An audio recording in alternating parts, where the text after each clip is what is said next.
Good morning विद्यार्थी मित्रों, आज આપણે ધોરણ 10 વિષય વિજ્ઞાન પ્રકરણ 15 આપનો પર્યાવરણનો અભ્યાસ કરીશું। સૌથી પહેલા વિદ્યાર્થી મિત્રો જોઈએ તો આ ચેપ્ટરમાંથી પેપરની અંદર કુલ 3 માર્કના પ્રશ્નો આવશે। 3 ગુણની અંદર 1 ગુણનો હેતુલક્ષી અને 2 ગુણનો પ્રશ્ન આવશે, એટલે કુલ 3 ગુણનો આવશે। હવે વિદ્યાર્થી મિત્રો પ્રકરણની શરૂઆત કરી કે આપનું પર્યાવરણ, અહીંયા हेडिंग ऊपर થી આપણને ખ્યાલ આવે કે આપણે આ ચેપ્ટરની અંદર પર્યાવરણની વાત કરવાની છે। હવે વિદ્યાર્થી મિત્રો શરૂઆત કરીએ કે આપણે દરેક પર્યાવરણ શબ્દથી પરિચિત છીએ। પર્યાવરણ શબ્દ જોઈએ તો આ શબ્દનો ઉપયોગ આપણે ટેલિવિઝનમાં, સમાચાર પત્રોમાં અને આપણી આસપાસના લોકો દ્વારા સામાન્ય રીતે કરાય છે। ઘણીવાર વિદ્યાર્થી મિત્રો જોઈએ તો આપણા વડીલો આપણને કહે છે કે તે પર્યાવરણ કે વાતાવરણ રહ્યું નથી, એટલે કે તે પર્યાવરણ કે વાતાવરણ રહ્યું નથી, એટલે કે પહેલા જેવું રહ્યું નથી। બીજા ઘણા કહે છે કે આપણે તંદુરસ્ત અને સ્વસ્થ પર્યાવરણમાં કામ કરવું જોઈએ। તો વિદ્યાર્થી મિત્રો આપણે સૌથી પહેલા પર્યાવરણ એટલે શું, પર્યાવરણ વિશે પર્યાવરણની વ્યાખ્યા જોઈએ। તો પર્યાવરણ એટલે વિદ્યાર્થી મિત્રો સજીવોના જીવન અને તેમના વિકાસને અસર કરતી બધી બાહ્ય પરિસ્થિતિઓને પરિબળોના સરવાળાને પર્યાવરણ કહે છે। જો વિદ્યાર્થી મિત્રો અહીંયા ખાસ ધ્યાન રાખજો કે સજીવોના જીવનને અને તેમના વિકાસને અસર કરતી બધી બાહ્ય પરિસ્થિતિ અને પરિબળોના સરવાળાને શું કહેવામાં આવે છે, પર્યાવરણ કહેવામાં આવે છે। પર્યાવરણના વિવિધ ઘટકો, પર્યાવરણના વિવિધ ઘટકો એટલે કયા ઘટકો, જૈવિક અને અજૈવિક ઘટકો આંતર સંબંધિત અને એકબીજા પર આધારિત છે। આથી આ ઘટકોની સમતુલા પર્યાવરણની સમતુલા માટે જરૂરી છે। પૃથ્વી પર વિવિધ પ્રદેશોની આબોહવા, ભૂમિ પ્રકાર અને ભૂતલીય પરિબળો બદલાતા રહે છે। એટલે કે જો પૃથ્વી પર વિવિધ પ્રદેશોની, એટલે જેમ જેમ પ્રદેશ બદલાય તેમ એની આબોહવા, ભૂમિ પ્રકાર અને ભૂતલીય પરિબળો પણ બદલાતા હોય છે। પૃથ્વી પર તો તેથી જુદા જુદા પ્રદેશોનું પર્યાવરણ પણ બદલાય છે, માટે અલગ અલગ પ્રદેશોનું પર્યાવરણ પણ કેવું બદલાતું રહે છે। કેમ બદલાતું રહે? કારણ કે ત્યાં આબોહવા બદલાય, ભૂમિ પ્રકાર અને ભૂતલીય પરિબળો બદલાતા રહે છે, માટે એનું પર્યાવરણ પણ શું થશે, ચેન્જ બદલાતું રહે છે। પૃથ્વી પર વનસ્પતિ અને પ્રાણીઓ સહિત બધા સજીવો જે પર્યાવરણમાં જન્મે છે અને રહે છે તે તેમના પર્યાવરણને અનુકૂલિત થાય છે। એટલે કે સામાન્ય રીતે જોઈએ તો પૃથ્વી પર જે વનસ્પતિ, પ્રાણીઓ સહિત બધા જે સજીવો હોય જે પર્યાવરણની અંદર જન્મે છે તે ત્યાં રહે છે અને જે પર્યાવરણ એ પર્યાવરણને અનુકૂલિત થઈને ત્યાં રહેતા હોય છે। પર્યાવરણના એક ઘટકમાં થતો પ્રતિકૂળ ફેરફાર સજીવોના સામાન્ય જીવનને અસર કરે છે। એટલે કે પર્યાવરણની અંદર એક ઘટકની અંદર જો ફેરફાર થાય તો એ ફેરફાર જે સજીવના સામાન્ય જીવનને ફાયદો પણ થતો હોય છે અથવા નુકસાન પણ થતો હોય છે। એટલે કે એક પ્રતિકૂળ એક ફેરફારથી એના જીવનને અસર થતી હોય છે। તો આ વિદ્યાર્થી મિત્રો આપણે ત્યાં પર્યાવરણની વ્યાખ્યા જોઈ અને પર્યાવરણની માહિતી। ત્યાર પછી વિદ્યાર્થી મિત્રો શરૂઆત કરી નિવસન તંત્ર કોને કહેવાય? તો વિદ્યાર્થી મિત્રો નિવસન તંત્રની વ્યાખ્યા જોઈ એટલે કે બધા જ સજીવો અને તેમની સાથે સંકળાયેલા ભૌતિક પર્યાવરણ વચ્ચેની આંતરક્રિયાથી બનતા તંત્રને નિવસન તંત્ર કહે છે। બધા સજીવો એટલે કયા કયા સજીવો લઈએ તો બધા સજીવો એટલે સૂક્ષ્મ જીવો, વનસ્પતિ અને માનવ સહિતના બધા જ પ્રાણીઓ અને તેમની સાથે સંકળાયેલા ભૌતિક પર્યાવરણ વચ્ચેની આંતરક્રિયાથી બનતા તંત્રને નિવસન તંત્ર કહે છે। હવે આ નિવસન તંત્રની વિશિષ્ટતાઓ જોઈએ કે વિશિષ્ટતાઓમાં સૌથી જો તો નિવસન તંત્ર કદમાં નાનું કે મોટું હોઈ શકે। નિવસન તંત્રનું કદ જોઈએ તો નાનું પણ હોઈ શકે અથવા મોટું પણ હોઈ શકે। નિવસન તંત્રમાં સજીવો, વનસ્પતિ, પ્રાણીઓ અને સૂક્ષ્મ જીવો તેમના ભૌતિક પર્યાવરણ સાથે ચોક્કસ આંતરક્રિયાઓ કરે છે। એટલે કે નિવસન તંત્રની જે સજીવો હોય, સજીવોની અંદર વનસ્પતિ પણ હોય, પ્રાણીઓ પણ અને સૂક્ષ્મ જીવો એ તેમના ભૌતિક પર્યાવરણ સાથે શું કરે છે, ચોક્કસ આંતરક્રિયાઓ કરતા હોય છે। દરેક નિવસન તંત્ર વિશિષ્ટ બંધારણ ધરાવે છે, એટલે કે દરેક નિવસન તંત્ર લઈ તેનું વિશિષ્ટ બંધારણ ધરાવતું હોય છે અને એ ચોક્કસ કાર્ય કરે છે કે વિશિષ્ટ બંધારણ પણ ધરાવતું હોય છે અને ચોક્કસ કાર્ય કરે છે દરેક નિવસન તંત્ર અન્ય નિવસન તંત્ર સાથે ભળી જાય છે દરેક નિવસન તંત્ર અન્ય નિવસન તંત્ર સાથે ભળી જાય છે તો આમ સૌથી અહીંયા પહેલા નિવસન તંત્રની વિશિષ્ટતા હવે ત્યાર પછી વિદ્યાર્થી મિત્રો આપણે જોઈએ કે નિવસન તંત્રના પ્રકારો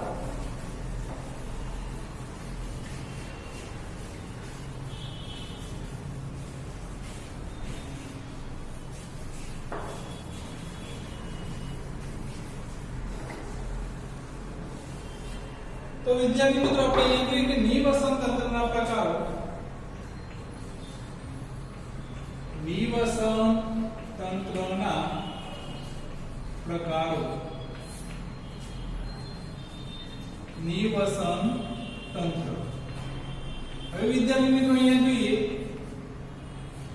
તો નિવસન તંત્રના બે પ્રકારો પાડવામાં છે કૃત્રિમ નિવસન તંત્ર અને બીજું કૃત્રિમ નિવસન તંત્ર એક આવશે કુદરતી નિવસન તંત્ર બીજું કેવું આવશે વિદ્યાર્થી મિત્રો કૃત્રિમ નિવસન તંત્ર હવે કુદરતી નિવસન તંત્રના બીજા પેટા બે પ્રકાર પડશે સ્થળજ અને જલજ આના પાછળ પેટા બે પ્રકાર પડે સ્થળજ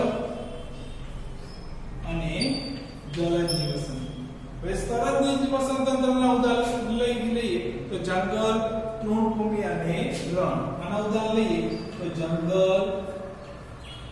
તૃણભૂમિ અને રણ તો આ બધા કેવા સ્થળજ નિવસન તંત્રના ઉદાહરણ છે જલજ નિવસન તંત્રના ઉદાહરણ લેવું હોય તો નદી ત્યાર પછી તળાવ એટલે કે જલજ પાણી તળાવ સરોવર ઝરણા દરિયો તો આ બધા કેવા જલજ નિવસન તંત્રના ઉદાહરણ છે કૃત્રિમ નિવસન તંત્ર લઈએ તો ખેતર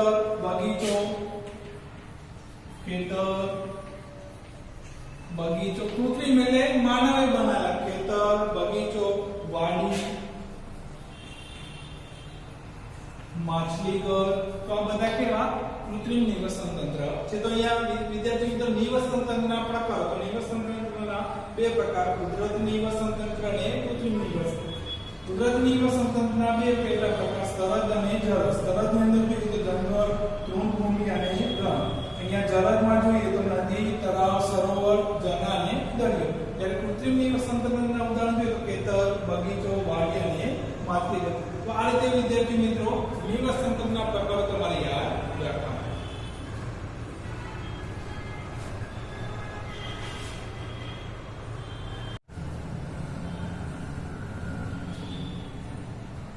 હવે વિદ્યાર્થી જોઈએ કે નિવસન તંત્રના ઘટકો તો નિવસન તંત્રના બે ઘટકો છે અજૈવિક ઘટકો અને જૈવિક ઘટકો હવે સૌથી પહેલા વિદ્યાર્થી મિત્રો જોઈએ કે અજૈવિક ઘટકો કોને કહેવાય તો નિવસન તંત્રના બધા જ નિર્જીવ ઘટકો અજૈવિક ઘટકોમાં સમાવિષ્ટ થાય છે દાખલા તરીકે લઈએ કે તાપમાન વરસાદ ભેજ પવન ભૂમિ પ્રકાશ ખનિજ દ્રવ્યો તો આ બધા અજૈવિક ઘટકો છે એટલે નિવસન તંત્રની અંદર બધા જ નિર્જીવ ઘટકો કેવા કહેવાય અજૈવિક ઘટકો છે જૈવિક ઘટકો કોને કહેવાય તો નિવસન તંત્રના બધા જ સજીવો જૈવિક ઘટકોમાં સમાવેશ છે તો અહીંયા અજૈવિક અને જૈવિક અજૈવિકની અંદર કેવા નિર્જીવ ઘટકો આવે જ્યારે જૈવિક ઘટકોની અંદર કેવા બધા સજીવો જૈવિક ઘટકોની અંદર સમાવેશ થાય છે હવે વિદ્યાર્થી મિત્રો આ જૈવિક ઘટકોના ત્રણ પેટા પ્રકાર પાડવામાં આવે છે એમાં એક ઉત્પાદકો બી ઉપભોગ્યો અને સી વિઘટકો એક ઉત્પાદકો ઉપભોગ્યો અને વિઘટકો હવે સૌથી પહેલા ઉત્પાદકો વિદ્યાર્થી મિત્રો કોને કહેવાય તો ઉત્પાદકો એટલે આ સજીવો સૂર્યપ્રકાશ તેમજ ક્લોરોફિલની હાજરીમાં અકાર્બનિક પદાર્થમાંથી શેકરા અને ટાર્ચ જેવા કાર્બનિક સંયોજનોનું નિર્માણ કરે છે ઉદાહરણ તરીકે જોઈએ તો કેટલાક પ્રકાશ સંશ્લેષી બેક્ટેરિયા, વિવિધ પ્રકારની લીલ અને બધી જ લીલી વનસ્પતિ જે ઉત્પાદકો છે. ટૂંકમાં વિદ્યાર્થી મિત્રો, ઉત્પાદકો કોને કહેવાય કે જે પોતાનો સૂર્યપ્રકાશની હાજરીમાં પ્રકાશ સંશ્લેષણ દ્વારા પોતાનો ખોરાક જાતે બનાવતા હોય તો એ શું કહેવાય? ઉત્પાદકો કહેવામાં આવે છે. આપણે અહીંયા ઉદાહરણ તરીકે લખ્યું પ્રકાશ સંશ્લેષી બેક્ટેરિયા, બધા વિવિધ પ્રકારની લીલ અને બધી જલીય વનસ્પતિઓ, જે બધી લીલી વનસ્પતિઓ અહીંયા જે ઉત્પાદકોના ઉદાહરણ છે. ત્યાર પછી બીજું જોઈએ વિદ્યાર્થી મિત્રો કે ઉપભોગ્ય કોને કહેવાય? ઉપભોગ્ય એટલે કે જે સજીવો ઉત્પાદકો દ્વારા ઉત્પાદિત થયેલા ખોરાક પર પ્રત્યક્ષ અથવા પરોક્ષ રીતે આધારિત હોય તેમને ઉપભોગ્ય કહે છે. ઉપભોગ્ય એટલે આ ઉત્પાદકોએ, અહીંયા ઉત્પાદકોએ જે ખોરાક બનાવ્યો એનો જે અહીંયા એ ખોરાકનો ઉપયોગ કરતા હોય એને શું કહેવામાં આવે છે? ઉપભોગ્ય કહેવામાં આવે છે. ઉપભોગ્ય જાતે ખોરાક બનાવતા નથી, એટલે કે પ્રકાશ સંશ્લેષણની ક્રિયા કરતા નથી, પરંતુ ઉપભોગ્ય શું કહેવાય? ઉપભોગ્ય શું કરે કે જે સજીવો ઉત્પાદકો દ્વારા ખોરાક બનાવે એનો પ્રત્યક્ષ અથવા પરોક્ષ રીતે એનો ઉપયોગ કરે છે. હવે ઉપભોગ્યોના જોઈએ તો ઉપભોગ્યના પાછા 4 પેટા પ્રકાર પાડવામાં આવે છે. ઉપભોગ્યમાં તૃણાહારી, માંસાહારી, મિશ્રાહારી અને પરોપજીવી. તો એ રીતેના 4 પેટા પ્રકાર પાડવામાં આવે છે. હવે તૃણાહારી કોને કહેવાય? તૃણાહારીને આપણે પ્રથમ ક્રમના ઉપભોગ્ય પણ કહીએ છીએ. હવે તૃણાહારીમાં કોનો સમાવેશ થાય? તો જે લીલી વનસ્પતિનો ખોરાક તરીકે ઉપયોગ કરતા હોય તો એને શું કહેવામાં આવે છે? તૃણાહારી તરીકે ઓળખવામાં આવે. એટલે કે તૃણાહારી ખોરાકમાં કોનો ઉપયોગ કરે? લીલી વનસ્પતિનો ઉપયોગ કરે છે. દાખલા તરીકે ગાય લઈએ, ભેંસ લઈએ, તે બધા કેવા? તૃણાહારી. એને પ્રથમ ક્રમના ઉપભોગ્ય પણ કહેવામાં આવે છે. ત્યાર પછી બીજો માંસાહારી. માંસાહારી કોને કહેવાય? માંસાહારીની અંદર તેઓ અન્ય પ્રાણીનું ભક્ષણ કરી ખોરાક મેળવે છે. માંસાહારી એટલે અન્ય પ્રાણીનું ભક્ષણ કરીને એ પ્રાણીનો ખોરાક તરીકે ઉપયોગ કરે છે. માંસાહારીના પાછળ પેટા 2 પ્રકાર પાડવામાં આવે છે. દ્વિતીય ક્રમના ઉપભોગ્યો અને તૃતીય અને ઉચ્ચ ક્રમના ઉપભોગ્યો. હવે તૃતીય ક્રમના ઉપભોગ્યો કોને કહેવામાં આવે? તો તેઓ તૃણાહારી જે પ્રાણી હોય એનું ભક્ષણ કરી ખોરાક મેળવતા હોય તો એને દ્વિતીય ક્રમના ઉપભોગ્યો કહે છે. દ્વિતીય ક્રમના ઉપભોગ્યો કોને કહેવાય? કે જે તૃણાહારી પ્રાણીઓ હોય, જે તૃણાહારીનું ઘાસ કે એનો ઉપયોગ કરતા હોય એવા જે પ્રાણીઓ હોય એમનું ભક્ષણ કરી ખોરાક મેળવતા હોય એને દ્વિતીય ક્રમના ઉપભોગ્યો કહે છે. ત્યાર પછી તૃતીય અને ઉચ્ચ ક્રમના ઉપભોગ્યો કોને કહેવાય? તો તેઓ અન્ય માંસાહારી પ્રાણીનું ભક્ષણ કરતા હોય. તે માંસાહારી જે પ્રાણી હોય એનું જે ભક્ષણ કરીને ખોરાક મેળવતા હોય તેને તૃતીય અને ઉચ્ચ ક્રમના ઉપભોગ્ય કહેવામાં આવે છે. તો પહેલા તૃણાહારી, માંસાહારી, પછી મિશ્રાહારી. મિશ્રાહારી એટલે વિદ્યાર્થી મિત્રો શબ્દ ઉપરથી ખબર પડે. મિશ્રાહારી એટલે કે વનસ્પતિ અને પ્રાણી બંનેનો ખોરાક તરીકે ઉપયોગ કરતા હોય તો એને મિશ્રાહારી કહેવામાં આવે છે. કે વનસ્પતિ અને પ્રાણી બંનેનો ખોરાક તરીકે ઉપયોગ કરે તેને મિશ્રાહારી તરીકે ઓળખવામાં આવે છે. ઉદાહરણ તરીકે જોઈએ તો મનુષ્ય, બંધો આ બધા કેવા? મિશ્રાહારી, જે વનસ્પતિ અને પ્રાણી બંનેનો ખોરાક તરીકે ઉપયોગ કરે છે. એનો ચોથો પ્રકાર જોઈએ પરોપજીવીઓ. પરોપજીવીઓ કોને કહેવામાં આવે? કઈ રીતે ખોરાક મેળવે? તો તેઓ યજમાન સજીવમાંથી પ્રવાહી પોષક દ્રવ્યોનું સીધું શોષણ કરે છે. એટલે કે ઉદાહરણ તરીકે જોઈએ તો પ્લાઝ્મોડિયમ, યકૃત કૃમિ અને અમરવેલ. એટલે કે યજમાન એટલે બીજા નામથી શું કરે? બીજા સજીવમાંથી પ્રવાહી પોષક દ્રવ્યોનું સીધું શોષણ કરીને ખોરાક મેળવે છે. ઉદાહરણ તરીકે અમરવેલ, યકૃત કૃમિ અને પ્લાઝ્મોડિયમ. તો આ રીતે ઉપભોગ્યોમાં કહીએ પ્રમાણે 4 પ્રકાર પાડવામાં આવે: તૃણાહારી, માંસાહારી, મિશ્રાહારી અને પરોપજીવી. માંસાહારીના પાછા બીજા 2 પેટા પ્રકાર: દ્વિતીય ક્રમના ઉપભોગ્ય અને તૃતીય ક્રમના ઉપભોગ્ય.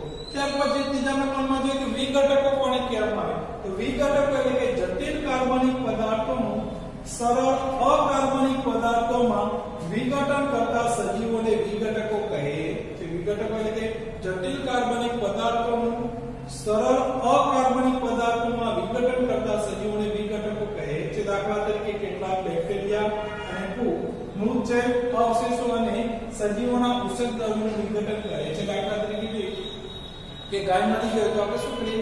દાટી દઈએ તો દાટ્યા પછી અમુક સમય પછી જોઈએ તો ફક્ત કંકાલ હાડકા જ મળે એટલે કે ત્યાં શું થશે ત્યાં કેટલાક બેક્ટેરિયા દ્વારા એનું શું થશે વિઘટન થાય છે અને વિઘટન થઈને તે શું એનું ખાતર તરીકે આપણને મળે જ્યારે ફક્ત કંકાલ જ આપણને એમાંથી મળે છે તો અહીંયા આ રીતે વિઘટકો તો આ વિદ્યાર્થી મિત્રો અહીંયા ફરીથી એકવાર જોઈએ કે અજૈવિક ઘટકો અને નિવસન તંત્રના ઘટકોમાં બે અજૈવિક ઘટકો અને જૈવિક ઘટકો જૈવિક ઘટકોની અંદર પેટા ત્રણ પ્રકારો ઉત્પાદકો ઉપભોગ્યો અને વિઘટકો તો અહીંયા ઉપભોગ્યોના પાછા પેટા ચાર પ્રકાર પડશે કહીએ પ્રમાણે કુમારી માસાળી મિશ્ર અને પરોપજીવી અને છેલ્લો ત્રીજો પ્રકાર કયો પ્રમાણે વિઘટકો તો પરીક્ષામાં પૂછ્યો વિદ્યાર્થી મિત્રો તો તમારે આ રીતે ત્યાં સમજાવવાનું